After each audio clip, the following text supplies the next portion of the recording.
আসসালামু আলাইকুম। বাংলাদেশের রাষ্ট্রপতিদের রাষ্ট্রপতি কথিত আছে বা শ্রুতিতে আছে প্রধান বিচারপতি সুরেন্দ্রনাথ সিনহাকে শেষ দিনের মতো সম্মানজনকভাবে লাথি মেরেছিল। তার গায়ে তিনি চেয়ারে যখন বসা ছিলেন তখনও লাথি মারা হয়েছিল, উঠে দাঁড়ানোর পরেও তাকে তলপেট উরুতে লাথি মারা হয়েছিল। এবং শেষতক এটাও বাইরে প্রচারিত আছে তার মেয়ের মাথায় পিস্তল ঠেকিয়ে জামাত ইসলামী নেতাদের ফাঁসি ত্বরান্বিত করতে বা ফাঁসির রায় দিতে বাধ্য করেছিলেন। তিনি বাংলাদেশের প্রধান বিচারপতি ছিলেন এবং সরকারি নিয়োজিতভাবে প্রধান বিচারপতি ছিলেন।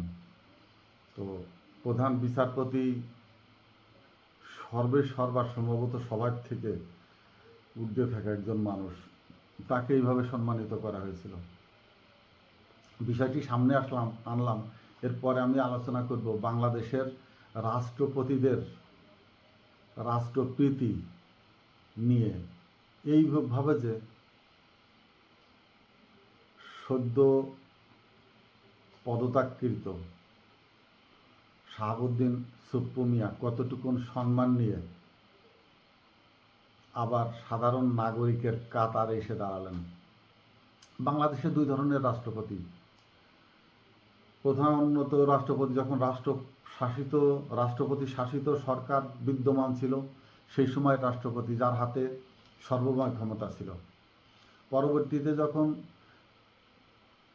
সাংবিধানিক গণতন্ত্র আসলো বা প্রধানমন্ত্রী শাসিত সরকার গঠিত হলো, তখন রাষ্ট্রীয় ক্ষমতার প্রধানমন্ত্রী এবং পুতুল নামে সাংবিধানিক একটি পদ দখল করে বসে থাকলেন রাষ্ট্রপতিরা। এই যে সরাসরি ক্ষমতায় থাকা রাষ্ট্রপতি আর পুতুল রাষ্ট্রপতি, এই ধরনের রাষ্ট্রপতিরা বাংলাদেশে বর্তমানে বিদ্যমান। অনেক রাষ্ট্রপতি অত্যন্ত সম্মানের সাথে, যেমন শাহাবুদ্দিনরা ছিলেন এর আগের, শাহাবুদ্দিন সাহেবরা ছিলেন বা অন্যান্য রাষ্ট্রপতি ছিলেন যাদেরকে নিয়ে মানুষ এখনও সম্মান বোধ করে। আবার খন্দকার মোশতাক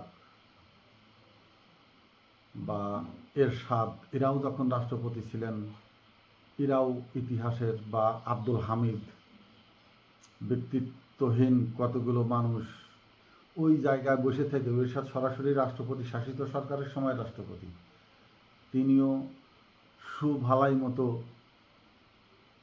জীবনের শেষে এসে যেতে পারেন নাই। আমরা প্রথমে শুরু করি শেখ মুজিবকে নিয়ে। শেখ মুজিব দুইবার রাষ্ট্রপতি হয়েছিলেন। প্রথমে ৭২ সালে এসে একবার তাজউদ্দিনের হাতে পায়ে ধরে, বা তাজউদ্দিনও কিন্তু রাষ্ট্রপতি ছিলেন।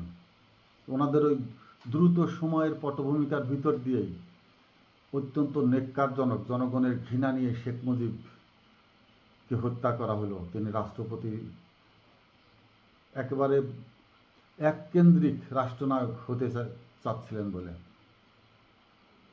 সে একজন রাষ্ট্রপতি গেলেন।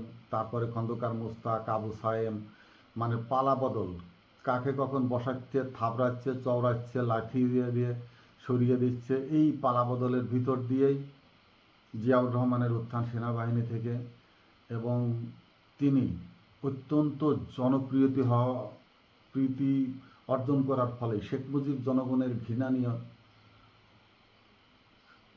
হত্যাকাণ্ডে শিকার হয়েছেন। কিন্তু জিয়াউর রহমান সবচেয়ে জনপ্রিয়তার শীর্ষে ঈর্ষান্বিত হয়ে হত্যাকাণ্ডের শিকার হয়েছেন।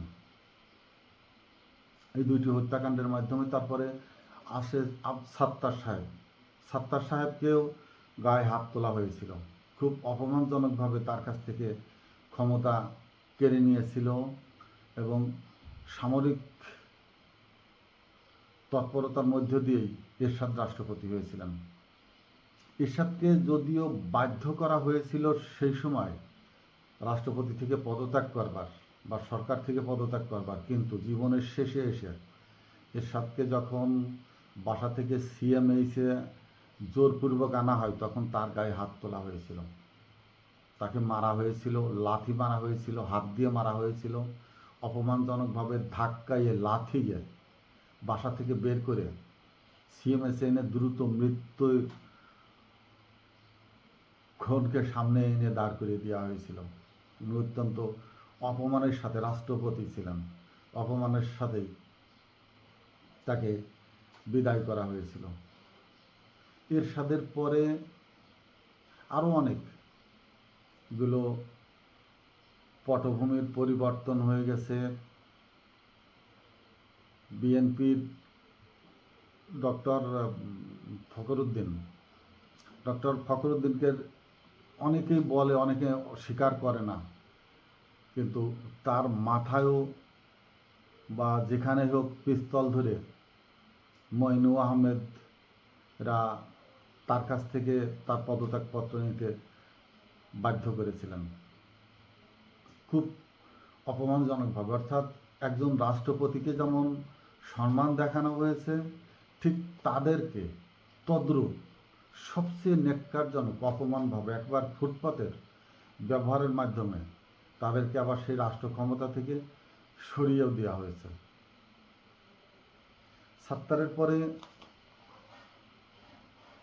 আব্দুর রহমান ছিলেন, বদরুদ্দোজা চৌধুরী ছিলেন বিএনপির আর এক ন্যাক্কারজনক। এরা কি রাষ্ট্র যাদেরকে সম্মান দেয়, এই সম্মানটা সেই আসীনে অধিষ্ঠিত হবার পর এরা ভুলে যায় যে যারা আমাকে এখানে বসিয়েছে তারা যে কোনো মুহূর্তে সরিয়েও দিতে পারে, যে কোনোভাবেই। হয়তো কথার মাধ্যমে যদি শুনলো, না হলে ঘাড় ধাক্কা দিয়ে বা সিনহার মতো লাথিয়ে সেখান থেকে সরিয়ে দেওয়া যায়। বদরুদ্দোজা চৌধুরী পরবর্তীতে রাজনৈতিক দল গঠন করেছিল বা সেই সম্মানের জায়গায় থাকার চেষ্টা করেছিল, কিন্তু রাষ্ট্র তাকে আর সেই সম্মানে অলঙ্কৃত করে নাই, দেয়নি তাকে। অনেকগুলো রাষ্ট্রপতি এর ভিতরে আসছে, সবার নাম ওইভাবে বলা সম্ভব না, কিন্তু সবচেয়ে ন্যাক্কারজনকভাবে কিছু রাষ্ট্রপতি ওই পদটাকে লাথি খাওয়ার যে উপযুক্ত তারা, সেটা প্রমাণ করে গেছে। ডক্টর ইয়াজউদ্দিন সাহেব ছিলেন বিএনপির আরেকজন রাষ্ট্রপতি, অত্যন্ত শিক্ষিত পরিমার্জিত ব্যক্তি। অন্তরালে কি হয়ে গেল এরা সেটা হয়তো প্রকাশ্যে আনে না, সম্মানী ব্যক্তি অনেকটা গোপন রেখে যায়। এরা শিক্ষিত জ্ঞানী ব্যক্তিরা মার খাইলেও মার চুরি করে বলে না। কিন্তু রাষ্ট্রপতির পরে এসেও যারা প্রধানমন্ত্রী শাসিত সরকারের প্রধানমন্ত্রী হয়ে রাষ্ট্র শাসন করে গেছেন, তাদেরকে কতটা অবহেলার সাথে বিদায় নিতে হয়েছে তার জ্বলন্ত চাক্ষুষ প্রমাণ ম্যাডাম খালেদা জিয়াকে। তাকে যেভাবে গৃহবন্দী রেখে এবং শেষ পর্যন্ত ক্যান্টনমেন্টের বাসা থেকে উচ্ছেদ করবার সময় তার সাথে যে ঘটনার ঘটিয়েছিল যারা, তারা জানে যে কি পরিস্থিতি। আমি ওই সময়কার প্রতিটা মিনিটের সংবাদ পাচ্ছিলাম, যোগাযোগ ছিল আমার বাসার সেই সময় হাজির থাকা লোকের সাথে। তিনি যখন বের হচ্ছিলেন না, তার দরজা যখন লাথিয়ে ভাঙিয়ে ভিতরে গেছিলেন, তখনও তিনি শেষ পর্যন্ত খাটের কোনা ধরে অত্যন্ত শক্তি ব্যয় করে দাঁড়িয়েছিলেন। কতিপয় ব্যক্তি তাকে জোর করে দুই হাতের উপরে করে উঁচু করে নিয়ে এসে এক রকমের গাড়িতে একবার থ্রু করে ফেলে দেওয়া হয়েছিল, কিন্তু তিনি প্রধানমন্ত্রী ছিলেন। তাকে কতটা অসম্মানজনক, কতটা ন্যাক্কারজনক, দুঃখজনকভাবে বাসা থেকে টেনে হেঁচড়ে শুধু তার পরনের কাপড়টাই নিয়ে আসার সুযোগ দেওয়া হয়েছিল, এবং তিনি সেটা প্রকাশ্যে, একজন মানুষ প্রকাশ্যে কতটুকু আনতে পারে, সব কিছু আনা সম্ভব না।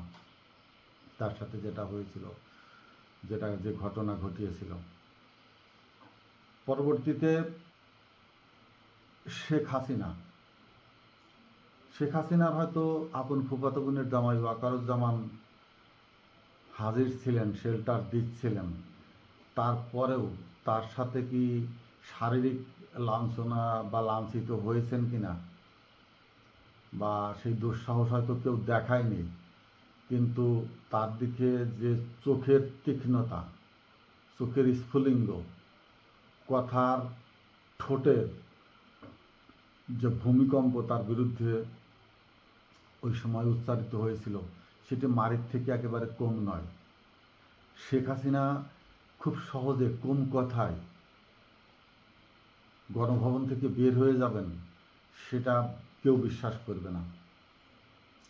ঘরের ভিতরে কি হচ্ছিল মিডিয়া সেটা জানে না হয়তো, তো সেটা একসময় প্রকাশ পেয়ে যাবে, মানুষ জানবে যে তার শারীরিক লাঞ্ছনা বা লাঞ্ছিতের ঘটনা কতটুকু ঘটেছিল, হয়তো তিনি বলবেন। শেষ পর্যন্ত শাহাবুদ্দিন চুপ্পু, এই শাহাবুদ্দিন, এর আগে আরেকজন শাহাবুদ্দিন আহমেদ ছিলেন, তিনি কিন্তু না, এই শাহাবুদ্দিন চুপ্পু আলাদা শাহাবুদ্দিন। এর আগে রাষ্ট্রপতি শাহাবুদ্দিন আহমেদ ছিলেন, তেনারা অন্য ধাঁচের গড়া মানুষ। আর এইটা পোষ্যভৃত্ত শাহাবুদ্দিন চুপ্পু, এটা খুব হালকা, মট করে ভেঙে যাওয়ার মতো, আর সেগুলো ছিল ইস্পাতের, সেটা না।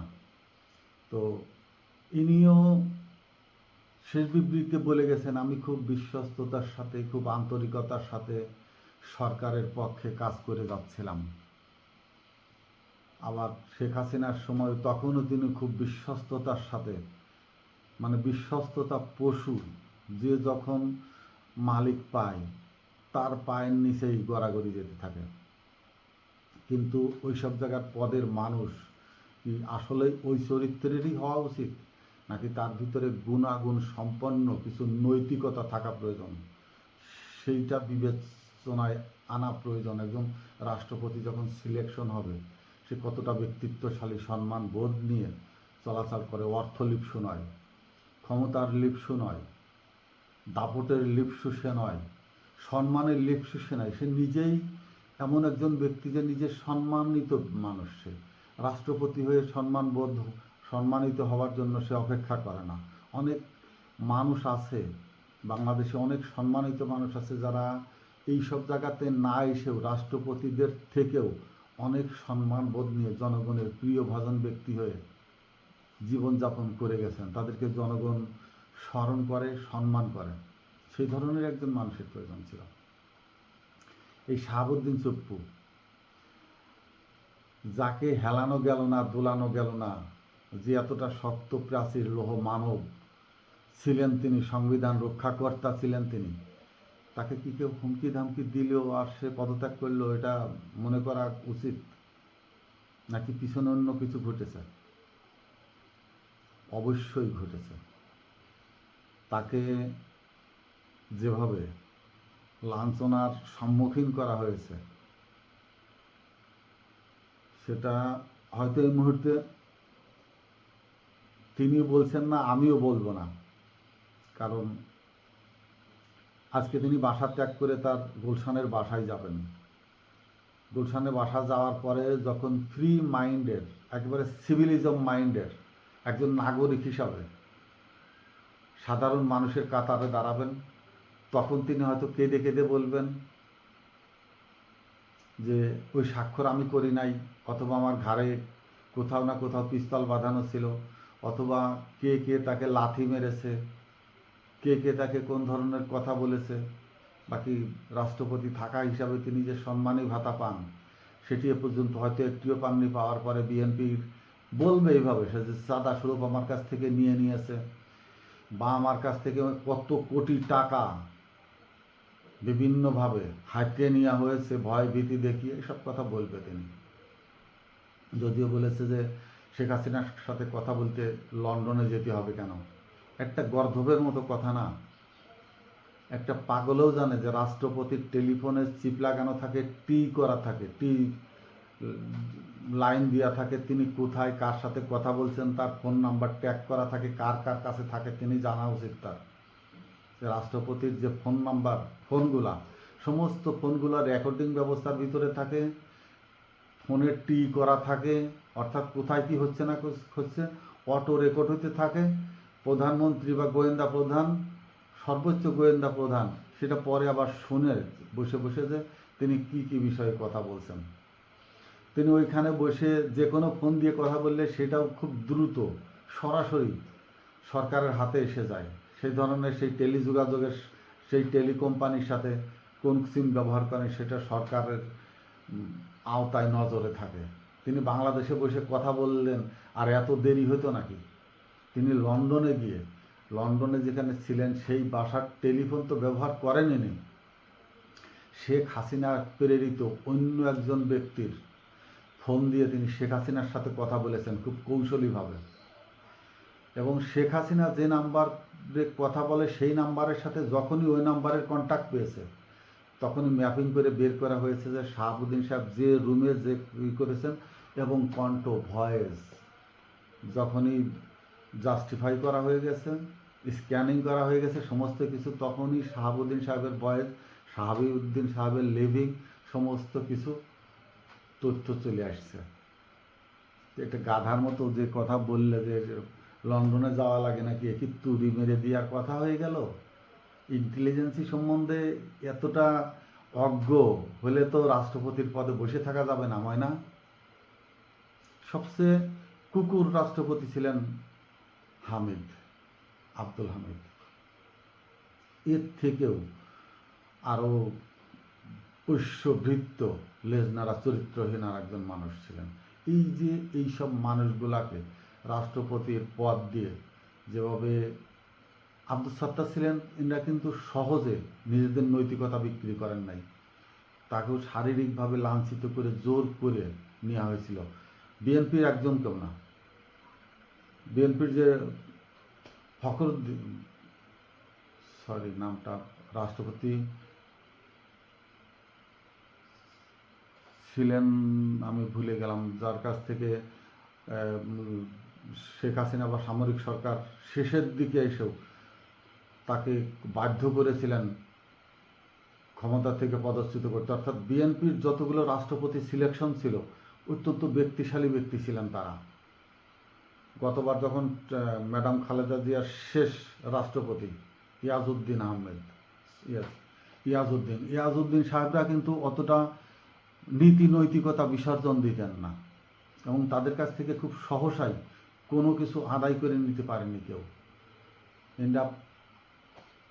এদেরকে বলে সম্মানিত রাষ্ট্রপতি। কিন্তু আমলীগের যতগুলো রাষ্ট্রপতির ভূমিকায় থেকে গেছে, খন্দকার মুস্তাক আহমেদ থেকে শুরু করে এই চুপ্প পর্যন্ত, সম্পূর্ণভাবেই লেজুরবৃত্তি, সংজ্ঞাহীন। শুধু এদেরকে কি বলবো, এতটা নিম্নমানের মানসিকতার চেতনাবোধহীন ব্যক্তি ছিলেন যে ওই পদে থাকার জন্য তাদেরকে বড় ধরনের অপমানের মধ্য দিয়েই রাষ্ট্র সম্মানের এই পদটা থেকে সরে যেতে হয়েছে। তো দেখা যাক ভবিষ্যতে অতীতের রাষ্ট্রপতিদের সাথে যে ঘটনাগুলো ঘটেছে, এদেশের রাষ্ট্রপতির কে বলে যে একেবারে সর্বোচ্চ সম্মানিত ব্যক্তি, কিন্তু সর্বোচ্চ অপমানের বোধ দিয়ে এ পর্যন্ত যত রাষ্ট্রপতি 22তম ছিলেন। শাহাবুদ্দিনের ভিতরে কেউ কেউ 2বার 3বারও ছিলেন, সেইটা নিয়ে তিনি 22তম। কিন্তু মোট রাষ্ট্রপতির ব্যক্তির সংখ্যা 18।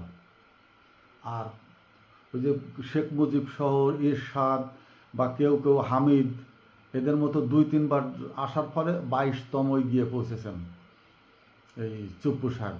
তো এর ভিতরে মাত্র গুটি কতক হালিখানেক রাষ্ট্রপতি সম্মানের সাথে বিদায় নিয়েছেন, যাদেরকে সম্মানের সাথেই স্মরণ করা যায়। আর বাকিরা অধিকাংশ রাষ্ট্রপতি ন্যাক্কারজনকভাবে, অপমানসূচকভাবেই তাদের পদ থেকে পদস্খলন করা হয়ে গেছে। দেখা যাক ভবিষ্যতে রাষ্ট্রপতি কারা আসে, বা এই জিনিসগুলো যেন বিবেচনায় নিয়েই আসে যে রাষ্ট্রপতি হলে আমাকে সম্মান দেওয়া হবে, নাকি শেষ পর্যন্ত জুতার পদচ্ছাপ শরীরে মেখে বিদায় নিতে হবে। আসসালামু আলাইকুম।